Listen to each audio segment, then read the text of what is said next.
Hello students, let's see this question. The question says, in which of the following given below compounds covalent bond exists? चार options आपको given है, Na2S, AlCl3, NaH and MgCl2. Clear? सो यहाँ पर आप देखेंगे कि आपका sodium दिख रहा है आपको, उसके बाद मैग्नीशियम दिख रहा है एंड एल्यूमिनियम दिख रहा है. तो सोडियम आपका ग्रुप 1 में आता है, मैग्नीशियम ग्रुप 2 में आता है, एल्यूमिनियम ग्रुप 13 में आता है. क्लियर? तो अगर मैं लेफ्ट से राइट जाती हूँ तो साइज क्या हो जाएगा? छोटा हो जाएगा. ठीक है, अक्रॉस द पीरियड जाएंगे लेफ्ट टू राइट तो साइज छोटा हो जाएगा.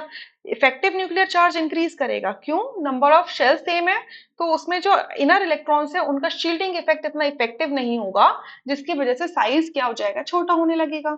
सो एल्यूमिनियम का साइज सबसे छोटा होगा. ठीक है, तो अगर मैं यहाँ पर एनायंस देखूं तो ये सल्फाइड है, क्लोराइड है, ये क्लोराइड है और ये हाइड्राइड है. ठीक है, तो कोई भी स्मॉल साइज का केटायन किसी भी एनायन के, ठीक है, अगर इलेक्ट्रॉन क्लाउड को डिस्टॉर्ट कर सकता है, पोलराइज कर सकता है, तो उनमें जो बॉन्ड होगा वो कोवलेंट कैरेक्टर कैरी करेगा अकॉर्डिंग टू फजान्स रूल.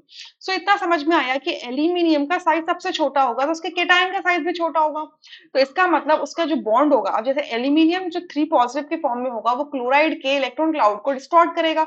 सो इसमें जो कैरेक्टर होगा वो कोवलेंट कैरेक्टर एग्जिस्ट करेगा अकॉर्डिंग टू फजान्स रूल. तो बी ऑप्शन बिल्कुल करेक्ट है. तो अगर मैं आपके MgCl2 को देखूं तो इसके अंदर नहीं होगा कोवेलेंट कैरेक्टर, क्योंकि ये ग्रुप 2 का एलिमेंट है, साइज छोटा है इसका, लेकिन एल्यूमिनियम से तो बड़ा है. और ये जो मैग्नीशियम और क्लोरीन का जो बॉन्ड होता है वो प्योरली आयनिक होता है. ठीक है, सिमिलरली Na2S के अंदर भी एक कैरेक्टरिस्टिक देखी गई है. सोडियम हाइड्राइड के अंदर हाइड्राइड का साइज इतना छोटा है कि सोडियम कैटायन उसके इलेक्ट्रॉन क्लाउड को डिस्टॉर्ट ही नहीं कर सकता. तो अगेन ये भी बिल्कुल आयनिक कैरेक्टर कैरी करेगा. सो बी ऑप्शन करेक्ट होगा, rest are incorrect. I hope you understood. Thank you.